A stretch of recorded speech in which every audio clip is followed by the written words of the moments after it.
Querido Jesus, lerei agora as páginas da tua vida, que elas me levem a te amar cada vez mais e que tuas palavras firam o meu coração e me levem a mudar de vida.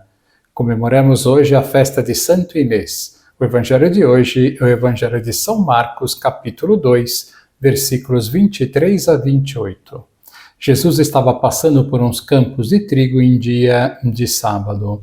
Seus discípulos começaram a arrancar espigas enquanto caminhavam. Então os fariseus disseram a Jesus: Olha, por que eles fazem em dia de sábado o que não é permitido?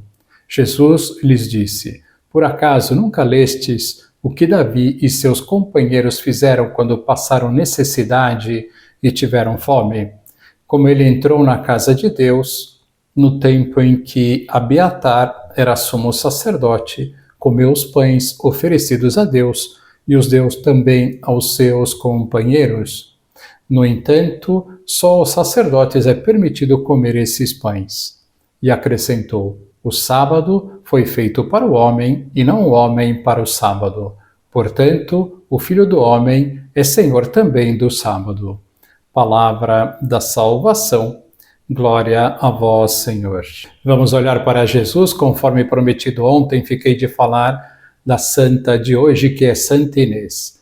Vocês verão como esta menina tinha uma fé e uma fortaleza extraordinárias e nos deu um exemplo para ficar gravado na história. Este belíssimo vídeo foi produzido por um amigo do canal Leitura Complementar, que recomendo a todos.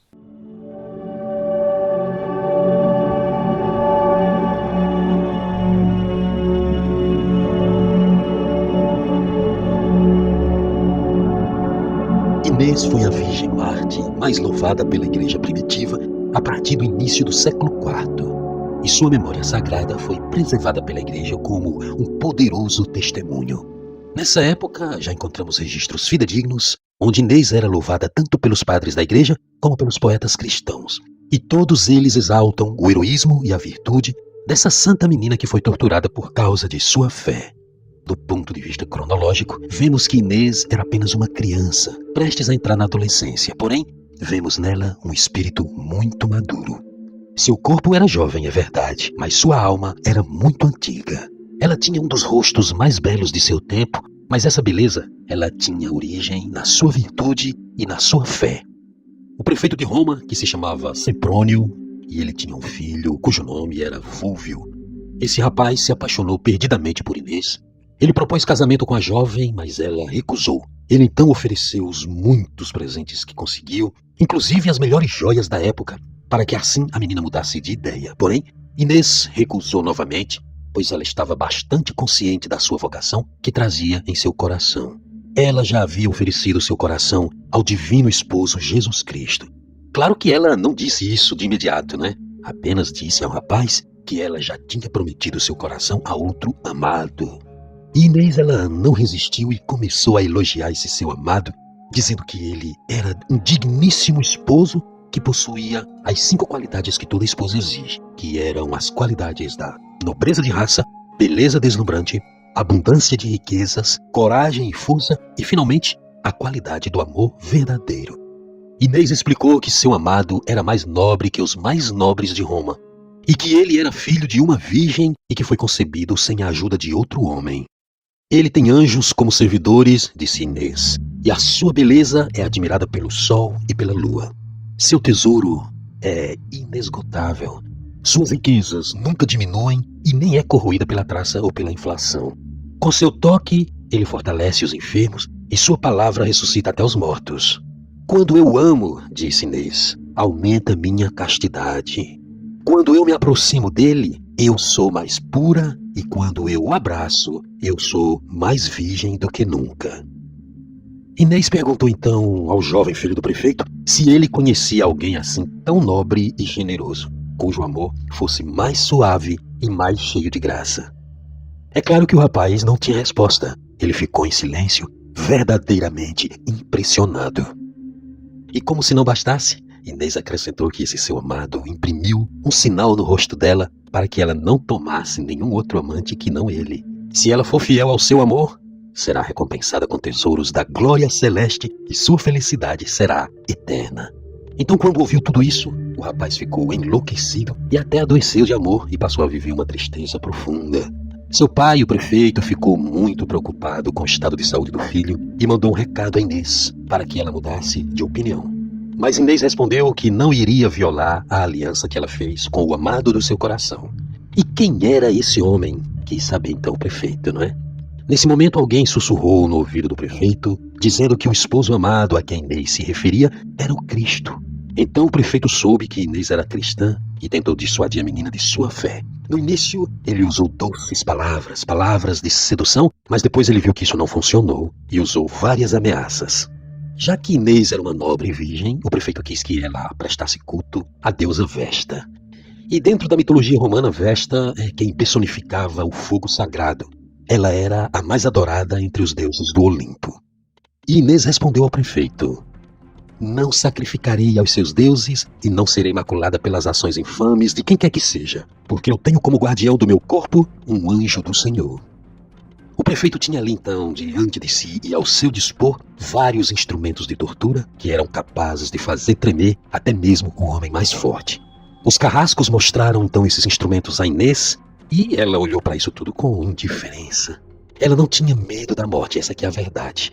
A menina então foi arrastada com bruteza ao lugar onde se achavam imagens de deuses e ali ela foi intimada a queimar incenso. Porém a donzela levantou as mãos puríssimas ao céu para fazer o sinal da cruz. O prefeito então, no auge de seu furor, percebeu que não conseguiria convencer a menina a abandonar sua fé. Ele então teve uma inspiração diabólica. Na verdade, ele deu ordens para que levassem a donzela a uma casa de prostituição, para que ali ela fosse despida e violada. Inês, confiante na providência divina, disse: Jesus Cristo vela sobre a pureza de sua esposa e não permitirá que ninguém roube essa pureza. Cristo é o meu defensor e abrigo. Podem derramar o meu sangue se quiserem, porém não conseguirão profanar o meu corpo que é consagrado a Jesus Cristo. Havia ali uma praça onde se encontrava uma enorme multidão de curiosos. Todos estavam ali para ver o suplício de Inês. A menina foi despida de suas roupas e, neste mesmo momento, o milagre deixou todo mundo impressionado. Todos viram quando os cabelos de Inês começaram a crescer a ponto de cobrir todo o seu corpo, como se fosse um vestido. Foi dessa forma que Deus preservou então a nudez de sua filha. Muitos que ali estavam foram tocados pela pureza daquela jovem e resolveram mudar suas vidas. E mesmo assim, eles levaram Inês para um quarto, onde finalmente aconteceria o crime da violação. Mas foi nesse exato momento que um anjo do Senhor apareceu diante de todos e encheu aquele quarto de uma luz extraordinária, ao mesmo tempo em que cobria o corpo de Inês com uma túnica de resplandecente brancura. Aquele lugar de prostituição se transformou em uma casa de oração. E todos aqueles homens que ali entraram para cometer o crime contra a virgem menina, todos eles saíram de lá purificados de suas intenções. Naquele momento, o filho do prefeito também chegou ali, acompanhado com outros homens, e ele estava bastante eufórico, nervoso, e mandou que seus homens entrassem primeiro e verificassem o que estava acontecendo lá dentro. Os homens entraram e, quando voltaram, saíram purificados em seu coração, e eles relataram que lá dentro aconteceu algo maravilhoso. E estes homens saíram dali louvando ao Deus de Inês. O filho do prefeito, então, cheio de ódio e com o coração cego pelo desejo carnal, ficou furioso com aquilo e entrou ele mesmo para cometer o crime de violação contra Inês. Quando ele tentou colocar a mão em Inês, a luz se precipitou sobre ele, e como ele estava em pecado mortal, ele foi possuído pelo demônio que o estrangulou ali mesmo. E o prefeito, ao saber que seu filho estava morto, entrou em total desespero e foi correndo aos prantos encontrar Inês. Ele pedia que ela ressuscitasse seu filho. Inês, porém, começou a orar, intercedendo a Deus pela vida daquele pobre rapaz, e Deus ouviu as preces da menina. O rapaz ressuscitou e voltou totalmente transformado. E ele falava da fé em Cristo com tanto entusiasmo que seu conhecimento surpreendeu a todos que o conheciam. Muitos que ouviram suas palavras creram e se converteram à fé cristã. Porém, os sacerdotes do templo de Vesta excitavam a multidão dizendo que Inês era uma bruxa, uma malfeitora que transforma os espíritos e converte os corações dos homens. Criou-se então naquele momento uma verdadeira confusão na cidade, pois enquanto muitos a acusavam de feitiçaria, outros, percebendo que Inês era auxiliada pelo céu, começaram então a dizer que ela era inocente e vítima de uma injustiça terrível. A verdade é que Inês foi presa e o prefeito até mesmo quis salvá-la, mas ele se acovardou como Pôncio Pilatos. Ele ficou com muito medo de enfrentar a fúria dos sacerdotes. E como ele queria livrar-se desse caso o quanto antes, nomeou então seu vice-prefeito de nome Aspásio para que ele cuidasse dessa espinhosa questão, por assim dizer. Aspásio era um pagão e sua vida era totalmente desordenada. Ele, ao invés de ajudar a jovem Inês, mandou jogá-la numa enorme fogueira. Quando Inês estava no meio do fogo, as chamas se dividiram em duas e queimaram muitas pessoas que estavam em volta, mas não queimaram a santa menina. Vendo que Inês não era consumida nem mesmo pelo fogo, Aspásio ficou louco e mandou então decapitá-la com uma espada. E foi desta forma que a santa menina entrou na vida eterna para estar finalmente com seu divino esposo.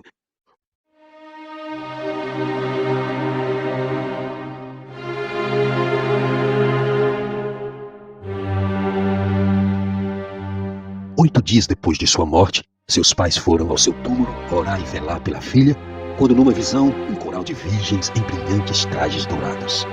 E no meio delas, reconheceram então Inês, que também estava esplendidamente vestida.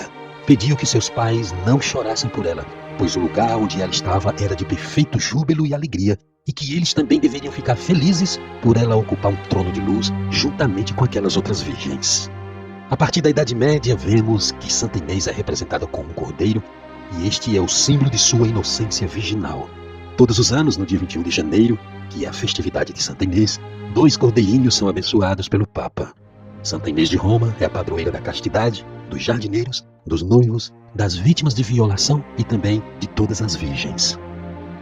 Mais tarde, Santo Ambrósio, em seu livro A Virgindade, disse que Inês foi capaz de prestar testemunho de Deus quando ainda não podia sequer ser senhora de si em razão de sua idade. Santo Ambrósio lembrava que Inês mal podia combater e já era digna da coroa da vitória.